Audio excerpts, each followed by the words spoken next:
Well, hello and welcome to Set Talks, the podcast that helps you navigate and connect with the Colorado film industry.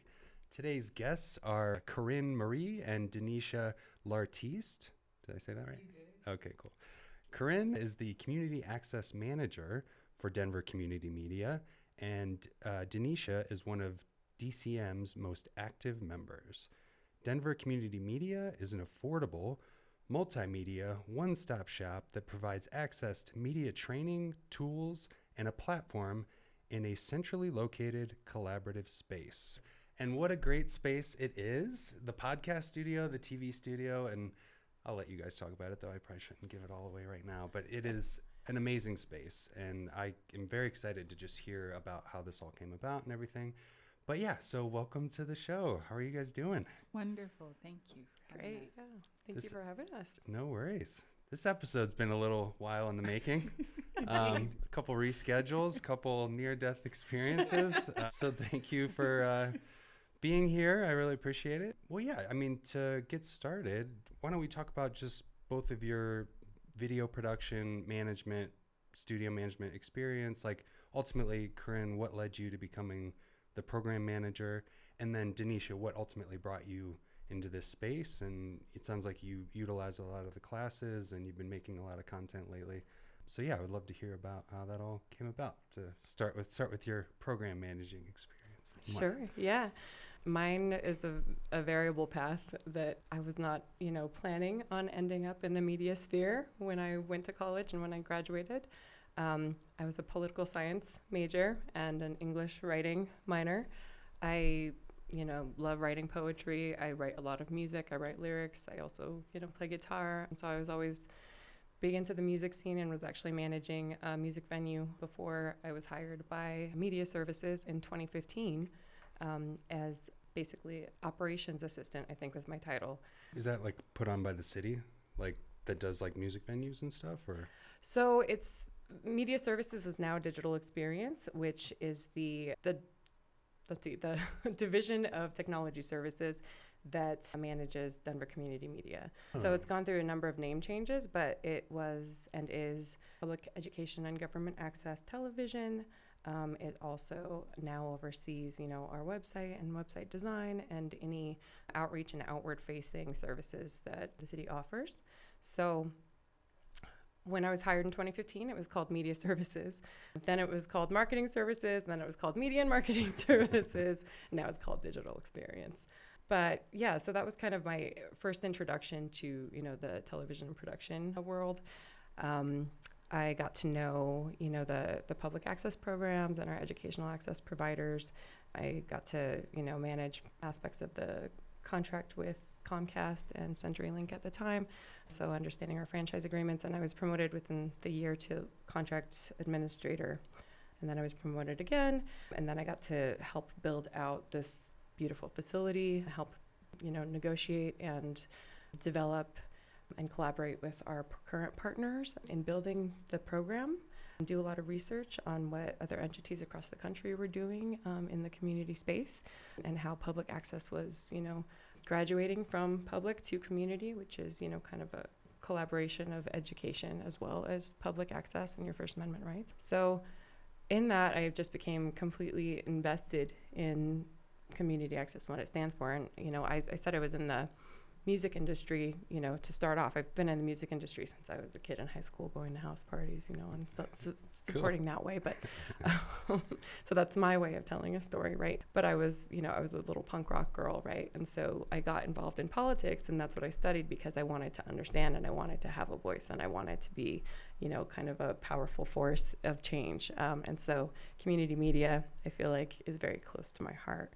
Even though I'm not, maybe a production major, I've learned a lot about the production industry through my 10 years almost with the city in this, Cool. Under this umbrella of Media Services. And so eventually I applied for the position of manager. And since I, helped build out the program and it was so close to my heart, I was given the opportunity, and it's been 3 years. So That's awesome. Well, we'll touch on the space later, but and I would love to hear. I didn't know that you guys were involved with it from the ground up of building out this space. I didn't know if it kind of already existed or, if this is all built out and new. So yeah, we'll circle back around to that. That's interesting. Okay. But Deneisha, what about you? I mean, like, do you have, what is your past video production experience? And I've been to a couple film events, and I know you've made some stuff. And just getting into film behind the camera. I am a creative from way back. Unfortunately, I am the child when I was in third grade that my English teacher thought that I had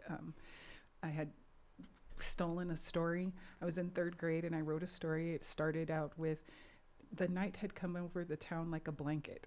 And my teacher was like, there's no way a third grader is writing this. You're plagiarizing. I'm like, no, not at all. So I've been creative my entire life, and it was the job that I knew I was going to do. I knew I was going to be on stage. I knew I was going to be on camera. I knew what I was going to, I knew I was going to tell story. And then as I got older and stability became a thing, and everybody's like, oh, no, you need a real job. And so I became a teacher, but an English teacher, because I'm still telling story.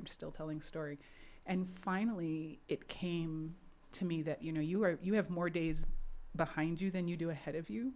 And all of these things that you've said you've dreamt about doing, if you really dreamt about it, if you really wanted to do it, you would do it.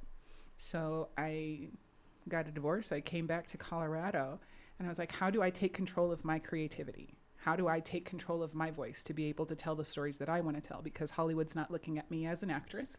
They're like, yeah, that's great, but you're old, and before you were just fat. And then, there's so many things that you're waiting for somebody else. Sure. And that external validation.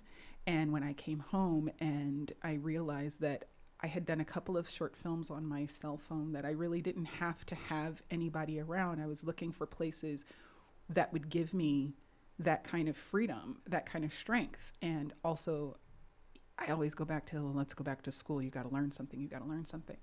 And when I came across DCM, it was the perfect marriage of going back to school without having to spend all of that money on school. Totally. And having complete control over my creative process, over my projects, because I can come here and I have all of the equipment that I need to be able to make what I see in my head happen, where I can bring it out into the world.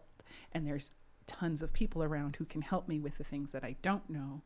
And so it was, what got me here was the constant, wanting to tell the best stories and be the best storyteller, and finding all of the best tools. And DCM was just one of the best tools that came to me now that I'm in that drive of get everything out. You know what I mean? You have it in your Google Docs, you have it in your brain, get it out.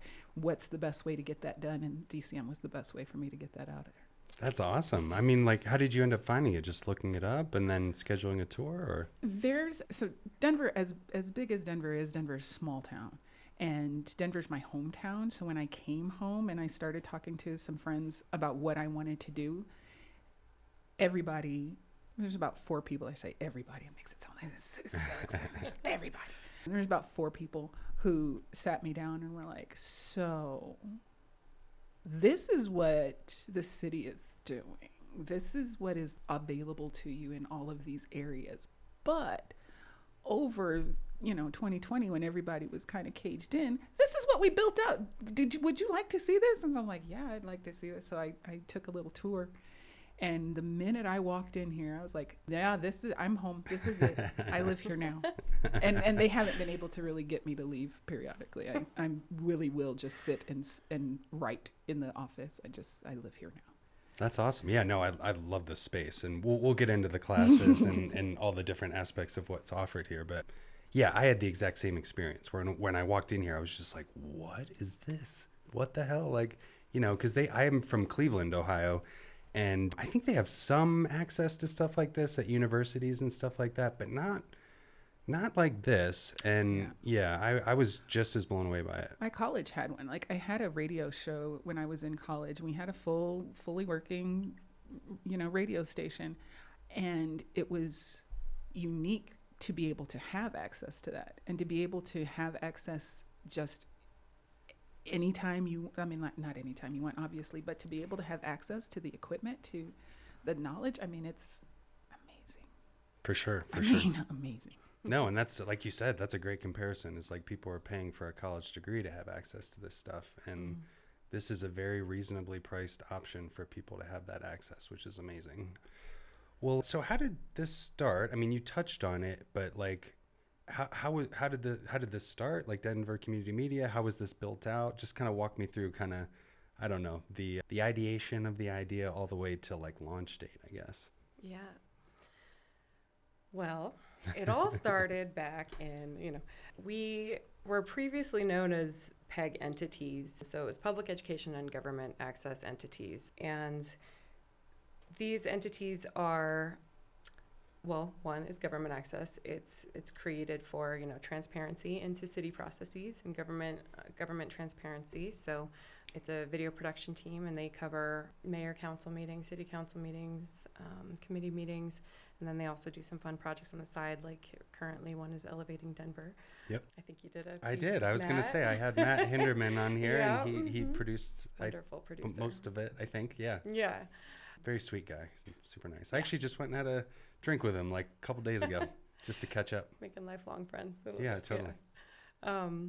So that's the government piece. And then education, in the past, the city has partnered with Denver Public Schools and then also Auraria Higher Education Center to build out, at the time, 2 different media facilities for use by the students so that they could provide educational content for the educational channels. Channel 22 if you're a Cablecast subscriber, which for the city and county of Denver is currently just Comcast. So if you subscribe to Comcast and you want to watch educational content, you can go to Channel 22. If you want to watch government access and transparency into government processes, that's Channel 8 if you live in the city and county. We also, stream online on the websites as well.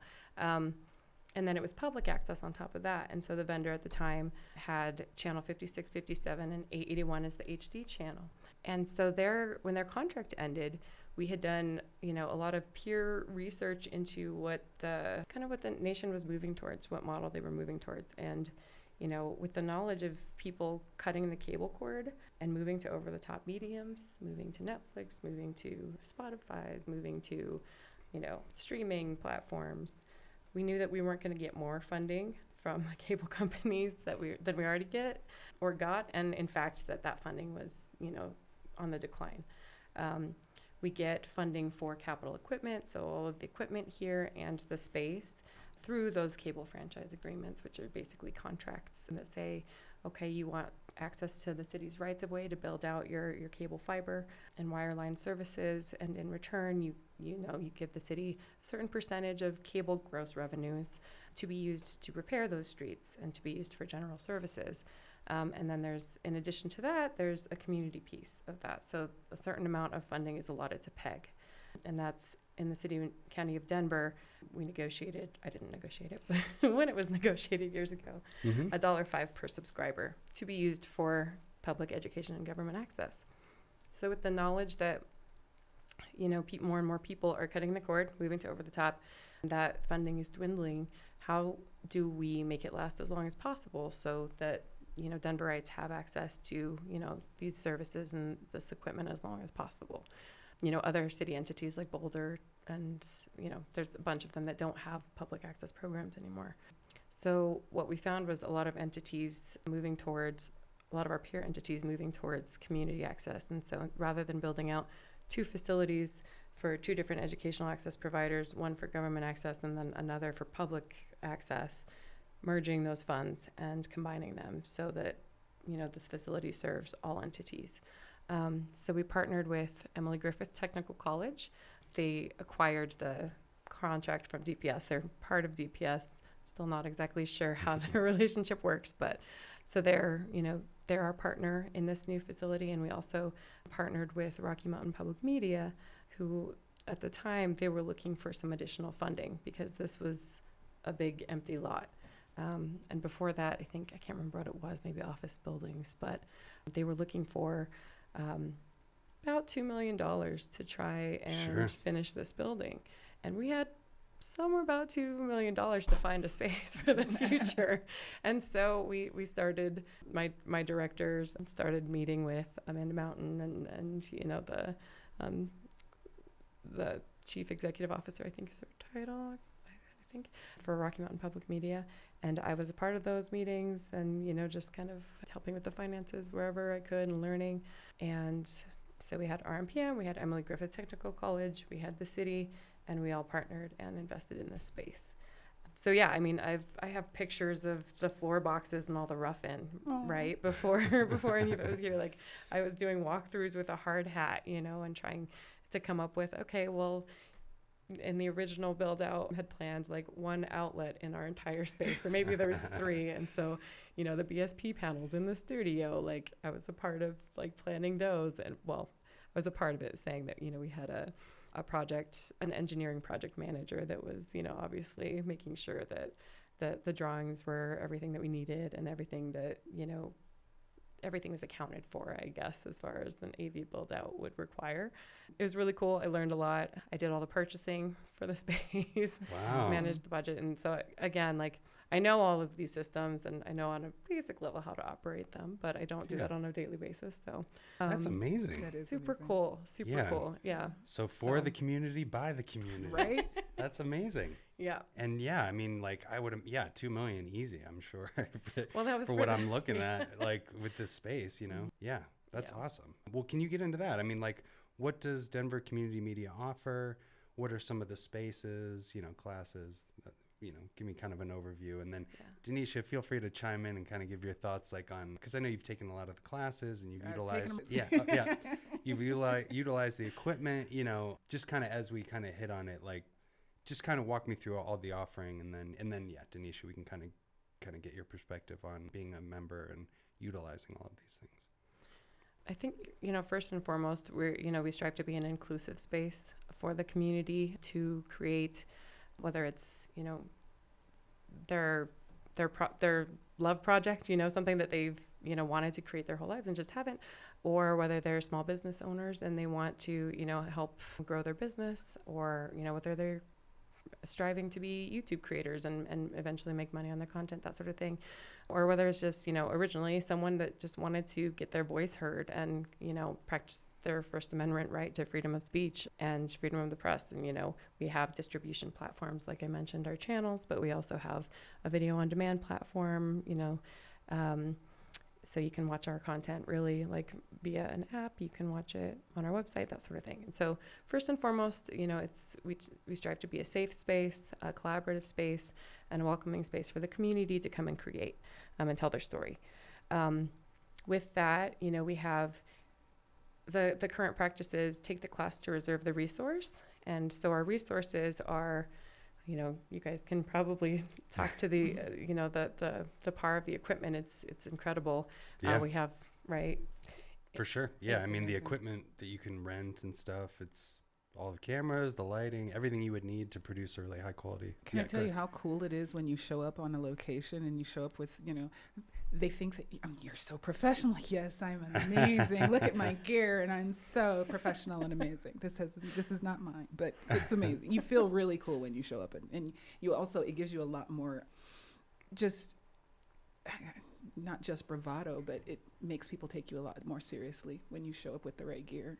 And For being sure. able to rent the gear, it's bar none. That's amazing. Like, she's legit. Yeah, that's exactly. You walk up and they're like, "Ooh, she's legit." I'm like, yes, I am. Thank you. Yes, I am. Yeah, you guys have great cameras. I mean, I think it's like you have the same, I think, Sony that I use for my work stuff. And then you guys just got, I don't know if it's accessible yet, but a Sony FX3 or 6 or 6, and we have a 3. Okay. Yeah. Mhm. Which those are the camera that I actually want that camera Right. to go with my Sony A7 III. It is, but like, yeah, that's the camera I talk to a lot of media production companies use and stuff. So it's very high quality equipment that can be checked out with a membership, and we'll talk more about the memberships later.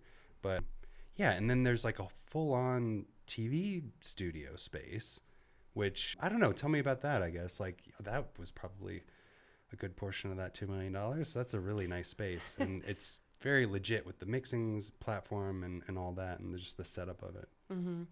Well, and let me caveat that $2 million and say that was for the space build out, not for the equipment build out. Okay. So ultimately it was more than that. But yeah, so we have, actually this podcast studio is a miniature version of our big studio, but it's, fully functioning HD TV broadcast quality studio. Everything everything's connected, like every room in this space is connected over network device interface. So it's basically connected over IP. All of our rooms can talk to each other. They can be, anything can be routed as a source. You can be in one of our edit bays and, be directing what's going on in the main studio. You don't have to be in the control room, but we do have a lovely control room as part of our studio. And it has, an Allen and Heath audio board. It has, TriCaster. I think it's a TC1 TriCaster in there. There's a TC410 in here, just a smaller version of the same, for camera switching and for recording.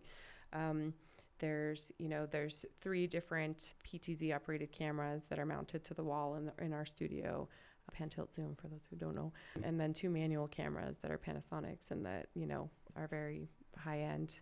We have a point of view camera so you can see what's going on, from above. We have a beautiful lighting grid that was built out for us and all these different options. We have presets, and you can also, kind of develop your own lighting based on, if you have a color scheme going or if you, want the spotlight here or there, like we can help you, work that out. So we have a green screen there. We have, IFB headsets. We have basically anything that you would really expect to see in a professional studio. And we teach people how to use the equipment, and they walk in there and they're totally intimidated most of the time. And it's like, wow, I don't want to touch anything. And we say, please touch everything. What are some of the things that people set up in there? I feel like I've seen a couple, like almost like talk show type stuff in there. And like, I feel like I've seen bands play in there too. Like, I don't know. What are some of the ways that people use that TV studio? You nailed it. Like Okay. We've Cool. also, we have once a month, we have Sacred Voices as one of our organizational partners, and they put on an open mic night. And so every second Friday there's an open mic night. And so, it's set up with, sometimes they have a band that plays. So we definitely have, I think we have 8 microphones just for the drums. So we can hook it up if you want. Okay. Yeah. But, we've had speakers, we've had film shoots in there. I think one of them was like a space film or something that they were shooting a scene of. That was me. That was you. Okay. Yeah. I just yelled into the microphone. Yeah. I used it to do this short film that I'm working on. It's about the first team on Mars, and not to get into too much, but it's like I was using the cameras as a way to capture like motion capture data. Like there's AI software now that you can like plug video in, and it'll basically track the character or the person in the scene and then put that on a 3D model. So I'm kind of doing this short film that's going to be like 3D animated, but I use that space because it's a perfect space. I mean, it was almost like kind of like a black box theater vibe with what I was doing, where it was just, I was utilizing the cameras to get multiple angles of the same performance. And then I'm able to translate it to like a 3D model or whatever. But so not really the way that space would traditionally be used, I guess, but pretty versatile and great space. It's big in there, so it was perfect for what we were doing. But we have a stage play that I'm going to put up in February in that space, just because you always want to film your opening weekend, and if you only get a weekend run, then you want to film it, and so we're gonna do that in the big space, in the big studio. Oh, that's cool. Yeah, I have a episodic TV show also that I'm going to use the big studio for, because you literally have everything. So if you can build the set, you can make it happen. Yeah, totally. Right. And then this podcast space that is, look at these microphones. This is so legit. And and this is a great space. And then there's, like you said, there's editing bays, there's classrooms. What kind of classes are offered and stuff like that? And it sounds like you've taken all the classes, so we can get your thoughts on the classes and the teachers and all that. In our classroom, we have 18 iMac computers, and then one for the instructor. And the Emily Griffith multimedia and video production class is taught out of that class. But in addition, we teach Adobe Premiere. We also teach DaVinci Resolve editing, and we do have a Final Cut class upon request that we teach. And so those classes are taught out of our classroom. Very, kind of basic introductory level courses. And the goal is that you take the class to just, kind of figure out basically the basics of editing, and then you learn by doing. You learn by checking out our laptops and going home and practicing editing, or coming on site, because if you pay for a $10 membership, that means you can come on site whenever we're open and use our computers and edit, because we have Adobe Premiere on all of our computers, as well as DaVinci. So our classes for editing are 4 hours, and then, you're not going to learn everything you need to know in that time. So come on site and take advantage of our instructors who are here every day and can also double as your mentor when they're available. So those are a couple of our classes. And then we also have a field equipment class. You mentioned, the FX6. We have an FX3, maybe one or two, I think. We have A7S cameras as well. We have some DVX 200s, if you're just kind of an all-in-one type guy or girl. We have, Manfrotto tripods. We have, Sennheiser microphone kits, lav mics, handhelds, all that good stuff. We have a lot of stuff that we can check out to you. And like you mentioned, there's a class associated with each of the podcast studio class or the TV studio class, or like you said, the field equipment class, and then you can check out equipment. And that's awesome. Well, yeah, I mean, what was your experience like signing up and taking some of these classes? Amazing. The wonderful thing is that you get so afraid. It's like, I'm finally going to do this. And so then when you see the equipment, you're like, I'm gonna break that. That's not a good plan. And then you're sitting there and whichever instructor it is, and all of them have been very consistent in making me feel really comfortable. So you walk in, you're completely freaked out. You sit down for a few minutes, you start and you get the foundation. And by the time you're finished with the class, you actually feel like you're capable of going in there and poking around, because beforehand you're like, there's all the buttons, all the things, this is too much, it's way too much. And then by the end of the class you're like, okay, I can poke around. And then you do get home and you're like, okay, what did he, and you're looking over your flyer that they gave you in class and you're going through those moments. And when you finish something by yourself that you just learned that day, that you're like, this is not what I can do, and you can actually do it, it's just amazing. Like, my confidence has soared, and that's not something old women usually get to do, get a big confidence boost. But there's so much that I learned from each class. And so each piece of equipment, you take a class first before you're allowed to use that equipment. So whether it's the podcast studio, the main studio, or any of the little equipment, you take a class first. And so then you go through, I had a meltdown in studio time once, and it was like, I knew I was going to come in here and I was going to get the podcast studio ready, and I'm just done. I took my little class, I can get it all done, I'm ready. And then I got in here and we did an entire episode, and I did not have my volumes correct. And so I did not actually record the volume, and it was a great show. Oh, no. I just burst into tears, and I just couldn't handle anything. Oh, no. Well, you got to make those mistakes to remember. I think I've made every mistake to remember it. And you have to. And then you're comfortable.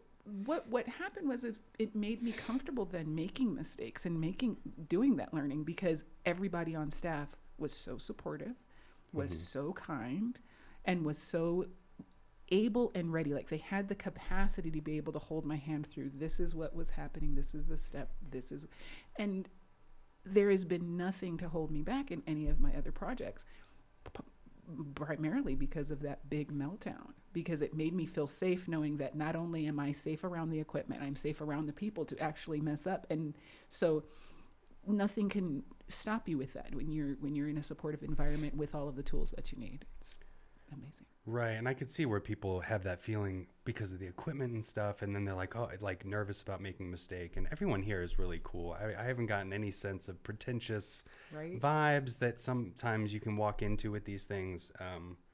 And at the end of the day, that's how you remember. And you got to just get your hands on it and start playing with it and stuff like that, and not be intimidated and whatnot to really learn it. Well, so as far as getting access to this,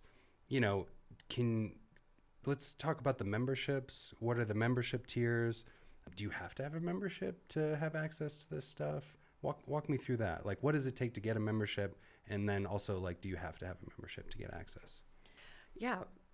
So we have what we call the Bridging the Divide tier, which basically gives you 50% off any of these things that I'm going to go through. And I'll start by saying Bridging the Divide covers anyone that qualifies for any Colorado Cash Assistance Program, anyone who's a student, teachers as well, anyone who's a veteran, thank you for your service, and anyone over the age of 65. And so if you meet any of those, we say, hey, can we see your documentation? Okay, cool. We don't take a snapshot of it or anything. It's kind of the honor system, right? So the only one that doesn't qualify for is the $10 basic membership, which is $10 monthly, and that gets you access to any of our editing lab computers, Like I said, we have 18 in the classroom. We have 6 in an edit lab outside of that, and then we have 2 edit bays. You don't have to take our editing classes before you can access those resources, so that's something that you get right off the bat. Then we have a $100 a year membership version of that, and so it's a small discount. And then basically on top of, like, if you have a basic membership, you pay additional fees to take the courses, the certification classes, and then to reserve the equipment. So you can reserve our studio. Commercially, it would go for about $2,500 a day, but you can reserve it for $25 an hour. And if you qualify, you can get that for half off, right? This podcast studio would be $15 an hour, or half off if you can qualify. And to remind people, that was what again? For what a normal price on that would be? $2,500 a day. Yeah, so, right. Sorry, go ahead. Yeah. So I mean, it definitely is. We try to make it as accessible and affordable as possible, right? To serve the underserved and to bridge that digital divide as much as possible, while still getting a little bit to help, keep our program running into the future. So those are our basic tiers. And then our classes are, our longest one is that 4-hour class, but our studio classes are about 3 hours, and they're $25 an hour classes. So about $75 on top of that. And then the reservations on top of that. Or you can do our all access version, which is everything all inclusive, for $800 a year. Or if you qualify, $400 if you get a 50% discount. We also offer discounts to city employees, and if you're an organizational partner as well, you get a discount. And that includes, membership for the year, reservations for the year, and any rentals for the year, and all classes as well are included in that.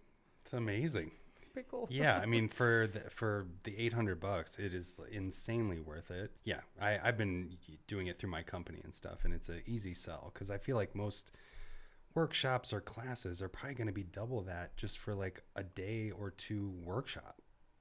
So it's like $800 for the year. Even just for the DaVinci Resolve class for color correction, I'm like $800. Like, this is totally worth it. Exactly. And not to mention the equipment that you can check out. Yeah. Absolutely amazing price for that. Well, yeah, you mentioned discounts. I mean, yeah, and so like for certain instances, you can do discounts and stuff like that. So I would encourage people to go look that up to see if you qualify. So yeah, and then I wanted to touch on, what is DCM Submit a Program, and where will that be screened? So like that would just be a general question too. It's like the content that you make ultimately can be screened on the local channels and stuff, right? Like, tell me more about that. Yeah, like what is the Submit a Program? We love your content. Please submit your programs to us because we will air them on our public access channels. Cablecast 56 and 57 are the HD or the SD channels, and 881 is the HD channel. Yep. Cool. And then it also garnishes you a spot in our video on demand platform.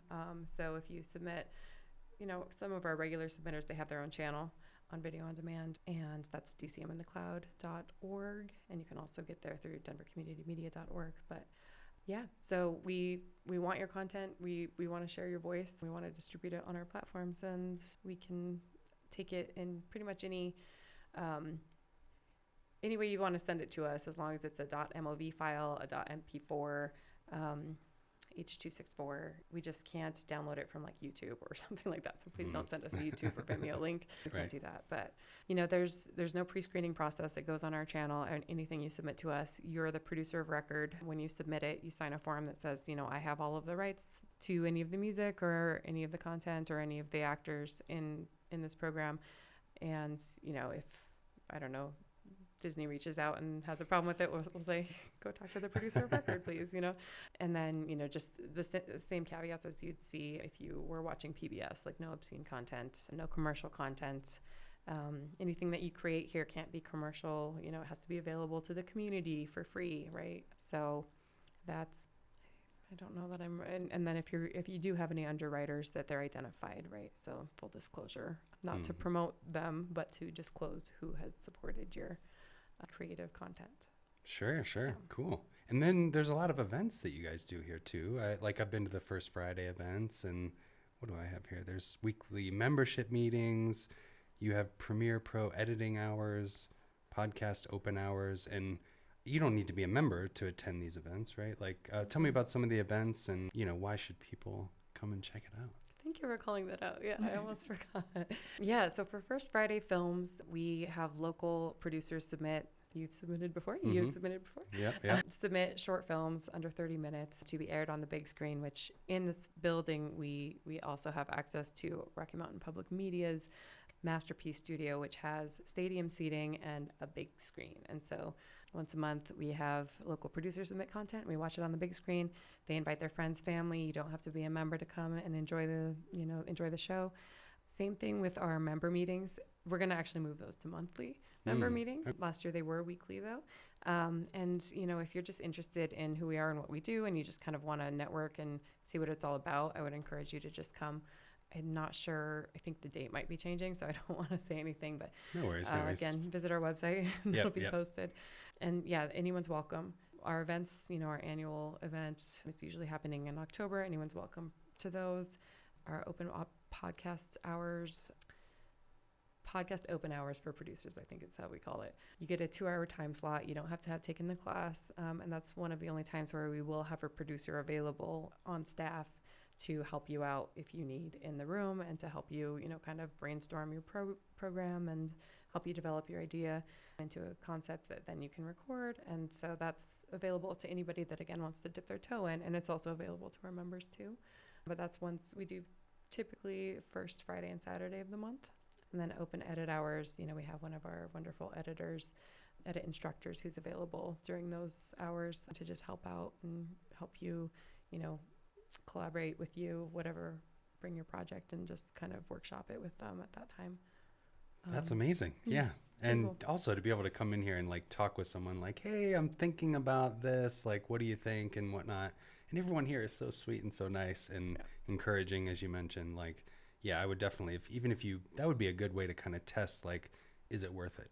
Like, once you had that conversation of what you're going to make here, like, because that would be something too. It's like, at least if you're, paying for the membership, if you you can come into one of these events, brainstorm your idea, get your idea to where it's like ready to go, and then pull the trigger on the membership and come in and make it, just so you're not wasting time, I guess, for the first month or so, like thinking through your idea. That's great that you guys have that. Team of people around that you can bounce ideas off of, that if you don't have that around while you're sitting there, when you come into the office and you're just sitting and as people walk in and out and being able to get just the feedback is worth the membership alone. Just to have someone there when you're freaking out and you're going, oh wait, I just made this change and I don't know how to get back to what I wanted because I made it in the right-hand side of the screen and I meant to only do it on the left-hand side of the screen. And to have somebody just right over there to go, yes, this is how you do that, and you change that. It's really amazing. So all of the events are fun just to be able to network and have those people around that you can talk to and go, I have this idea. What do you think about this idea and how can you have it? And just to have access to those people is pretty great. Absolutely. And something to mention is a lot of times you guys will do like casting or crew calls and stuff like that. So it's like, hey, someone, a member is working on this project if you want to come help out. So just, yeah, as you mentioned, the networking alone is 100% worth it to kind of get your project off the ground and meet people that are interested in the same things as you, as far as like whatever it is you're creating, you're going to attract the people that are into that too. And you really need that for creative projects, is that back and forth. You really do. If you're just doing it yourself, I mean, it's possible, but it's so hard and it's lonely. Yeah. When you're just in your room with your script or your edit, exactly. And it's just like, I hope this is good. And then when you go to show it, it's just like, yeah. Yes. So yes, it's good to have that collaboration and whatnot for projects for sure. Well, yeah, I mean, like, just in both your guys' opinion, why is DCM important in general for the community, in your guys' opinion? I just wanted to touch on that. I mean, did you want to start? I think you guys were talking about it. Definitely, it's a place where you can be vulnerable and you can make mistakes and it's okay. And there's people here that are going to help you. There's people here that are going to support you, and they may not see, the product or your project in the same way that you do, but damn straight, they're going to be there for you. And, if you need a crew member, you can just let us know and we'll send the word out. And oftentimes a lot of our members are interested in helping, be on camera for you or helping edit, because it's really strong, workforce development as well. And so I think, we are here not only to provide a path for those that, don't want to or don't have the means to go to your traditional four-year college or to even, technical college. But if you just want to learn by doing and just kind of like come and be part of a safe space where you can forget to press record and no one's going to like freak out, and learn those things that you'll probably never do again, right? When you're not, getting paid for them and it's not a big deal.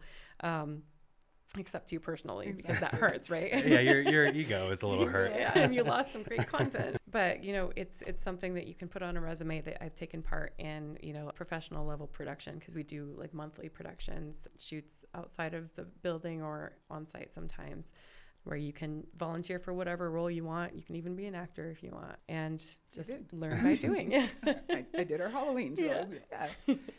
So it's just an important piece to like, how do I start? Well, you start by starting, and that's what we encourage. And we encourage you to just get your hands on the equipment. It may scare you, but get over it. Like, right. That's what we're here for. And so I think it's important just, to really be that, digital access provider where there's a big gap in, I guess that's where I wanted to stop. You're good. No, and I would say just like learning by doing is the best way to learn, especially, I'm sure that applies to everything, but especially with this stuff. It's like, you got to get your hands on it. You got to go through the process of making a project, show it to people. And it might be cringy because if things worked or they didn't work, but it's like, and then you go out and you do it again. And, you don't make those same mistakes next time. And, you move forward really well. But yeah, Deneisha, how about you? I think this is the best place to get that muscle memory. You're learning something new, you're learning new talent, or learning a new skill. But the thing is that DCM quite literally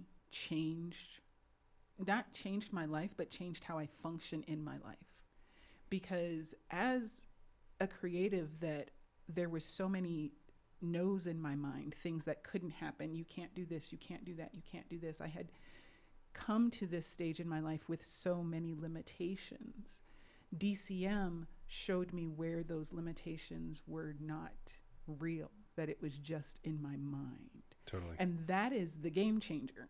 It's not just, I have a place to go and play and record and do those things. Like, if media in any way was something, no matter how old you are, was something that you were thinking, I want to do that one day, or this is a dream that I have, and you just didn't have the chance to pursue it, you didn't know where to start, whatever happened, but it's still nugging at you, it's still tagging at you, that's your clue that this is one of the ways for you to be able to get that done. Because if it's still nagging in your brain, that means you're supposed to do it, right? Sure. Like you try several different things in life and you're like, I tried this, I tried that, but there's still that thing that I want to do. If you still have that, then find a way to make that happen. You got to find a way to make that happen. And DCM did that for me because I had a little bits of information and a lot of dreams. But now people are reaching out to me going, I saw that music video you did. Can you do one for me? I'll pay you. And I'm like, who, what now? What's my life? Like, I was just teaching in a classroom not too long ago. And now people are calling me going, hey, can you, do the set for our film? Can you cater for our set? Can you do, like, all of the things that I had dreamt of doing, I have the confidence to do now. And that opened the doors because it was the confidence that gives people, they're like, oh yeah, let's do that. So you get those connections. And I didn't have the confidence before DCM, but DCM gave me the confidence to live that life that I always envisioned, but didn't know how to start. I didn't know how to shade anything to make it look right. But Austin sat with me for several hours over many days. And now I have things that look so professional, that look so well done, that people are reaching out to me. And the only way I have that is because of DCM. That's so cool. Sure. Thank you for sharing that. Yeah, no, totally. Well, on that note, do you guys have any advice for people like that, even if they're, just looking to get into media? I think you touched on it there, but like, I don't know, like you said, people might be a little intimidated when they come in here. Do you have any advice for people that are maybe on the fence, but kind of deep down have that itch to want to do those things? Like, as far as like getting involved with this community? Any tips for like first week, I guess, of membership or coming here, anything like that? Do you want to start this one? I'll start this one. I do. The only thing, after going through this process, what I've realized is the only thing that was holding me back was my mindset. And so if it is one of those things that you're still thinking, do I want a membership? What am I going to do? Is this something I want to reach out and do? Yes, you do, because the only thing that is telling you not to is your fear. Your brain is telling you that there's something that you can't do. Your limitations are telling you that it's something that you can't do. There is nothing in this building, in this program, or in this staff that will tell you that you can't do it, because everything is set up for you to do and achieve. So if the only thing that you're worried about is doubt, like if I'm not sure, then just do it.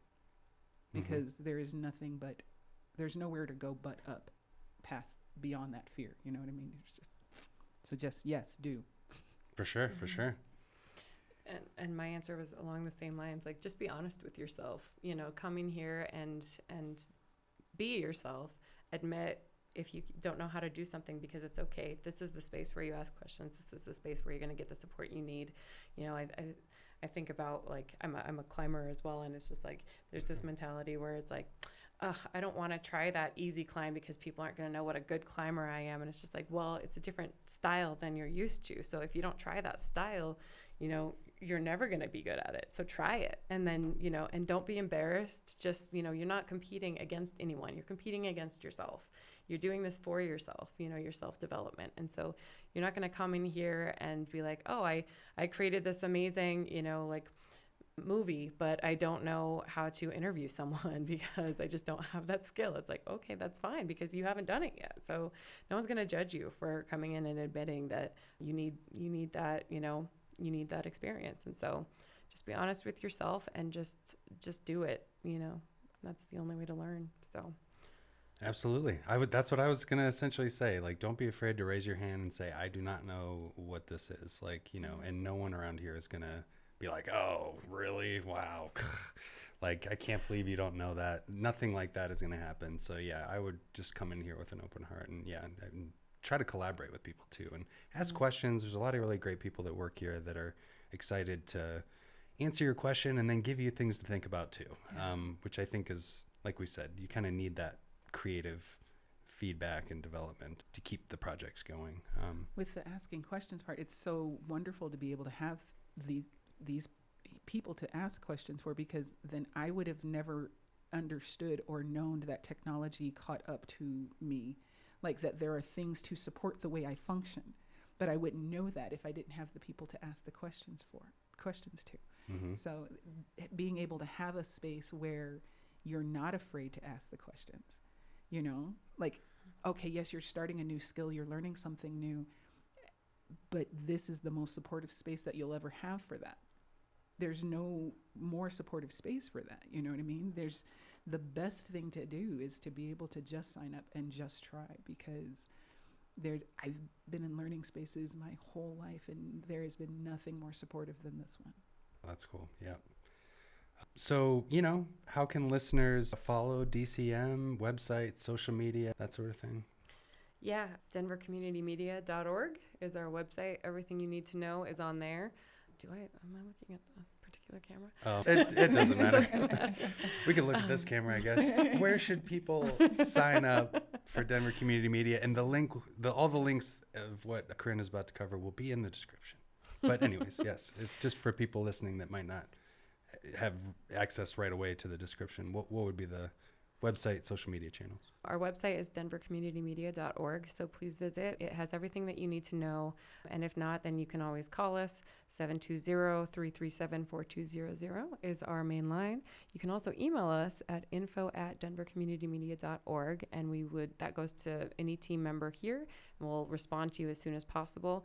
We also have a YouTube channel if you want to, watch some of our DCM original content. We have a Facebook and we have an Instagram, so please visit us at Denver Community Media on on either of those mediums. And like us, follow us, and check out, kind of what we're doing in the day-to-day. Our marketing person, Lena, is always posting pretty cool and engaging reels. So you'll get to know our community, and you'll get to know kind of what we do on a daily basis by just checking it out, dipping your toe on those platforms. Awesome. Well, Deneisha, Corrine, thank you guys so much for doing this. I've been meaning to do this one for a while and cover all the great things going on here. And I wanted to definitely, encourage everybody to look into the membership, go on the website, and definitely take advantage of some of the just open events that are free. So you can kind of come in here, ask questions, get excited, and hopefully become a member at Denver Community Media. Thank you guys so much again for doing this. I really appreciate it. Thank you so much for having us. No worries. It's been great. Awesome. Well, this is Set Talks, the podcast that helps you navigate and connect with the Colorado film industry. Thank you so much for listening.